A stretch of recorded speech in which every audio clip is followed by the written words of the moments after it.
नमस्ते। कल हमने प्रबंध के विषय में चर्चा की थी। आज प्रबंध की ही परिभाषा में विभिन्न विद्वानों द्वारा जो परिभाषाएं दी गई हैं उसमें ये बताया गया है कि प्रबंध वह है जो प्रबंध का कार्य करे। अब बोले साहब, प्रबंध के कार्य कौन से होते हैं? आज हमने आपको व्हाट्सएप ग्रुप में 2-3 पिक्चर भेजी हुई है। तो फर्स्ट नंबर की पिक्चर में एक व्यक्ति बोर्ड लेके खड़ा हुआ है, उसमें प्रबंध के कार्य दिए हुए हैं, उसको आपने उतार लिया होगा। आगे प्रबंध के जो कार्य हैं ये परीक्षा में पूछा भी जाता है, 5 नंबर में प्रश्न आता है। तो उसके लिए कोड वर्ड बना हुआ है जो यहाँ ब्लैक बोर्ड में उतरा हुआ है, निस निस निस निस अनिस।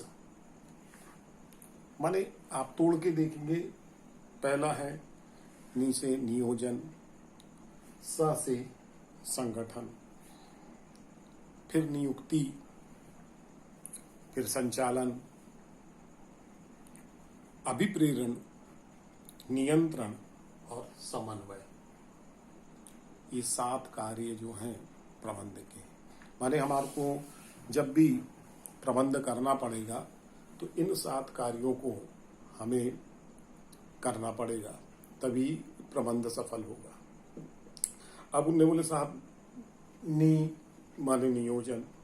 नियोजन का मतलब पिछले वीडियो में भी मैंने बताया था, लेकिन अब हम इसको थोड़ा विस्तृत रूप में देखेंगे कि कोई भी कंपनी हो और उत्पादक हो या व्यापारी हो, व्यवसायी हो, उसको प्रबंध यदि अपने यहाँ करना है तो सबसे पहले योजना बनाना पड़ेगा।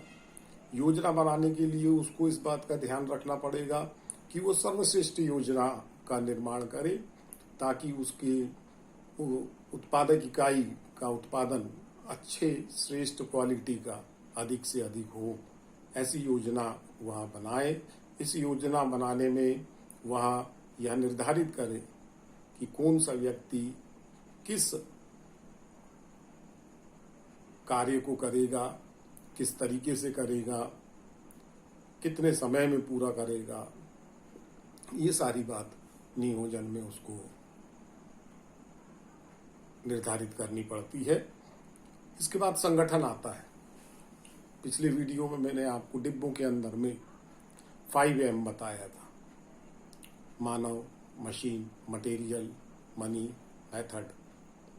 ये 5 चीजें जो हैं वो हमारे कारखाने में लगती हैं।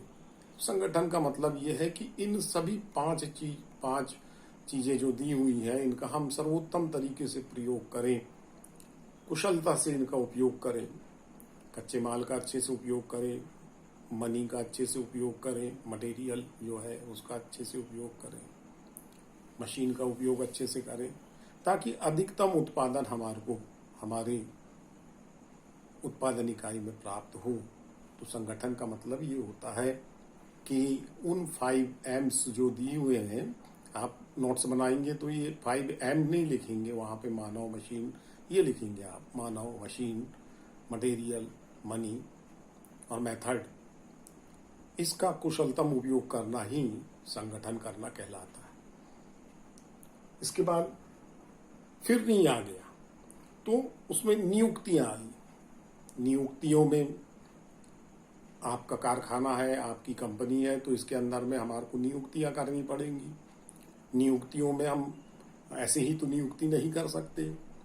परीक्षा के माध्यम से, चयन के माध्यम से, इंटरव्यू के माध्यम से उनके योग्य उम्मीदवारों को चयनित करके हम अपने यहाँ पर नियुक्त करेंगे।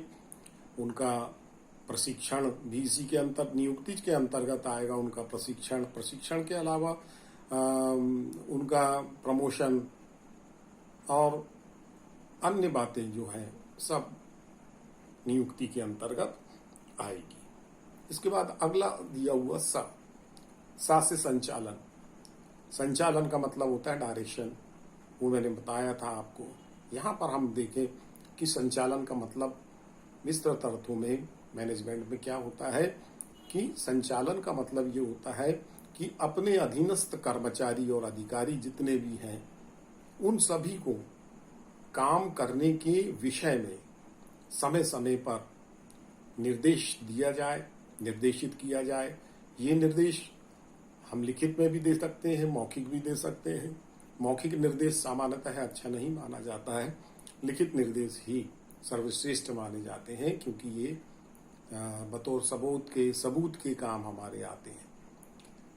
तो यहाँ पर निर्देश जो है वो देने का उद्देश्य भी है क्या, कि हमारा अधिकतम उत्पादन हमारी उत्पादक इकाई में हम सर्वश्रेष्ठ रूप से प्राप्त कर पाए। अब इसके बाद संचालन के बाद आता है फिर से कि उससे अभिप्रेरण होगा। अभिप्रेरण का मतलब मैंने उस दिन भी बताया था आपको पिछले वीडियो में कि अभिप्रेरण यानी क्या। अभिप्रेरण का मतलब होता है साहब कि हमारे जो उत्पादक इकाई में अनेकों अनेक कर्मचारी काम कर रहे हैं, इन कर्मचारियों के बीच में अच्छा कार्य करने वाला जो भी कर्मचारी हैं, जितने भी कर्मचारी हैं, उन कर्मचारियों को पुरस्कृत करना, पुरस्कार देना। ये पुरस्कार जो है नगद होता है तो मौद्रिक अभिप्रेरण कहलाता है, और नगद नहीं होता है, अन्य किसी रूप में भी होता है तो वो अमौद्रिक अभिप्रेरण कहलाता है। अभिप्रेरण का मतलब होता है कि अच्छे से श्रेष्ठ ढंग से काम करने वाले कर्मचारियों को ज्यादा से ज्यादा और अच्छे से काम करने के लिए प्रोत्साहित करना ही अभिप्रेरण कहलाता है। जब हम हमारी उत्पादक इकाई में अभिप्रेरण करते हैं तो इससे अन्य कर्मचारी उससे क्या कहते हैं, प्रेरणा लेके दूसरे कर्मचारी भी प्रेरित होते हैं कि हम भी अच्छे से काम करें, हमें भी पुरस्कार मिलेगा। ये पुरस्कार यदि नगद रूप में हो रहा है, तनख्वाह बढ़ा दी, वेतन बढ़ा दिया, बोनस दे दिया, भत्ते दे दिए, तो ये मौद्रिक अभिप्रेरण कहलाएगा। शाबाशी दे दी, पद में वृद्धि कर दी, अतिरिक्त जिम्मेदारियां दे दी। जैसे कोई कर्मचारी है, ईमानदार किस्म का है, तो उसके जिम्मे हमने अटेंडेंस लेने का काम करा दिया, तो ऑटोमेटिकली वो अन्य कर्मचारियों के बीच में एक विशेष सम्मान प्राप्त कर्मचारी कहलाएगा। तो वो कर्मचारी जो है उसको सम्मान मिला। सम्मान क्यों मिला? क्योंकि वो बहुत अच्छे से काम करता था, इसलिए अन्य कर्मचारी भी उससे प्रेरित होकर और अच्छे से काम करेंगे। तो इससे हमारी उत्पादक इकाई जो है इसमें प्रोडक्शन में, उत्पादन में वृद्धि होगी और हमारे व्यवसाय को लाभ प्राप्त होगा। इसके बाद फिर नी आ गया। नी माने नियंत्रण। देखिए यहाँ पर नियंत्रण का मतलब जो है सामान्यतः है हमारे दिमाग में एक चीज बैठी हुई होती है कि नियंत्रण माने साहब जैसे क्लास में कैप्टन नियंत्रण करता है, या कहीं मकान बन रहा हो तो वहां पर ठेकेदार नियंत्रण करता है, तो जोर जोर से चिल्लाकर नियंत्रण करता है। क्लास कैप्टन जो है वो भी नियंत्रण करता है। तो ये यहाँ पर नियंत्रण करने का मतलब ये नहीं है। नियंत्रण, कंट्रोलिंग का मतलब ये होता है कि हम एक निश्चित मापदंड निर्धारित कर दें एक निश्चित समय के लिए, कि निश्चित समय में कर्मचारी जो है इतना प्रोडक्शन करेंगे, और फिर हम उन कर्मचारियों के निरीक्षण करें, निरीक्षण करके देखें कि उन्होंने उतने समय में उतना जितना हमने उनको बताया उतना प्रोडक्शन किया है या नहीं।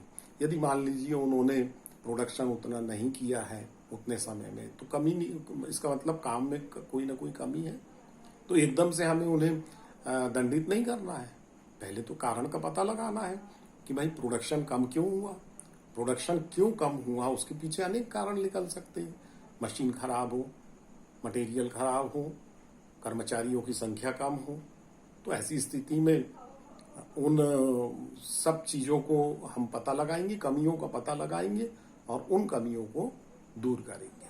तो इस तरीके से हमारे द्वारा जो काम किया जाता है नियंत्रण का, उसमें मूल्यांकन करके कमियों का पता लगाना और उन कमियों को दूर करना ही नियंत्रण कहलाता है। इसके बाद सबसे आखिरी में आता समन्वय। समन्वय का मतलब होता है कोऑर्डिनेशन। बड़ा अच्छा शब्द है कोऑर्डिनेशन का, और ये कोऑर्डिनेशन जो है ये इससे हम अपरिचित नहीं है।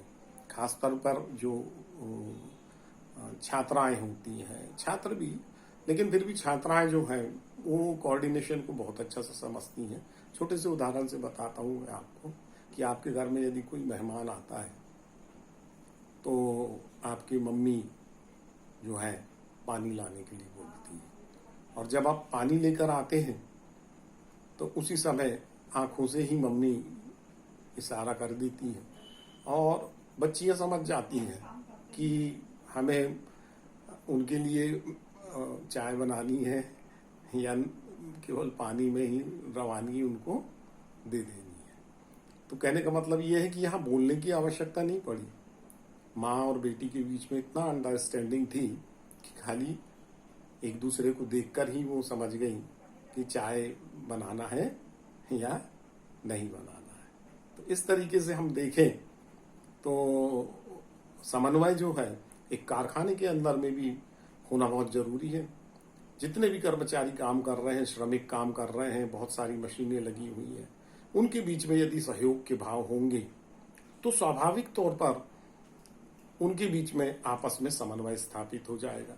वे बिना आपस में बातचीत किए ही काम बड़ी तेजी के साथ करेंगे और इससे हमारा प्रोडक्शन बढ़ेगा। और इस तरीके से हमने देखे कि जो हमारे सामने 7 प्रबंध के कार्य आए, उन कार्यों को हमने बड़े बेहतर तरीके से समझा कि किस तरीके से हम प्रबंध अपने कारखाने, उत्पादन इकाई या कंपनी में कर सकते हैं। अब इसके बाद थोड़ी सी बात और ध्यान में रखना पड़ेगा कि प्रबंध से आशय क्या है। तो प्रबंध से आशय ये है कि जब हम अपनी उत्पादक इकाई में, हमारी कंपनी में ये 7 चीजें एक साथ अपनाते हैं तो प्रबंध अपने आप स्थापित हो जाता है। अब विद्यार्थी ये सोच रहे होंगे कि साहब प्रबंध केवल क्या बिजनेस में ही आवश्यक है? नहीं, हमारी पढ़ाई में भी यही प्रबंध आवश्यक है। हमें योजना बनाकर पढ़ना चाहिए, हमारा संगठन बना हुआ होना चाहिए, और हमारे पढ़ाई में हमारे गुरु, माता पिता, बड़े भाई, इनसे हमें निर्देश, डायरेक्शन प्राप्त होता रहता है। और जब हम अच्छे से होमवर्क करते हैं, अच्छे नंबर लाते हैं तो हमें शाबाशी मिलती है, तो अभी प्रेरणा भी हमारे जीवन में आ जाती है। और नियंत्रण हम तिमाही परीक्षा, त्रैमासिक परीक्षा, अर्धवार्षिक परीक्षा जब देते हैं और उसमें हमारे को नंबर कम आते हैं तो हमारा मूल्यांकन हो जाता है, कमी का पता लग जाता है। उन कमियों को दूर करके हम वार्षिक परीक्षा में और अच्छे अंक लेके आ सकते हैं।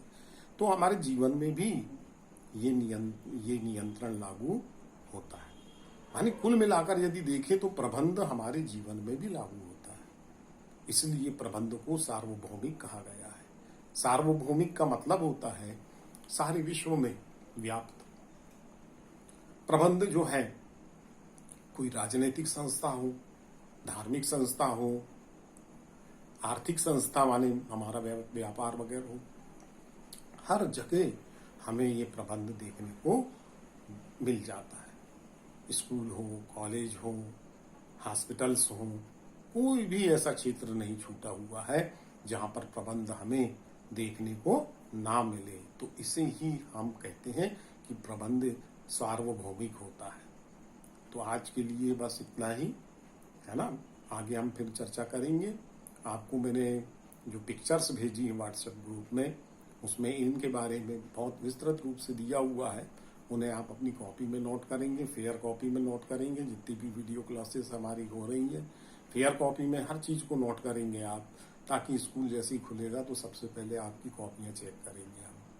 ठीक है, अगली बार हम प्रबंध के महत्व, प्रबंध की विशेषताएं, इनके बारे में पढ़ेंगे। तो उसकी पिक्चर्स जो हैं वो हम पहले ही आपको पहुंचा देंगे।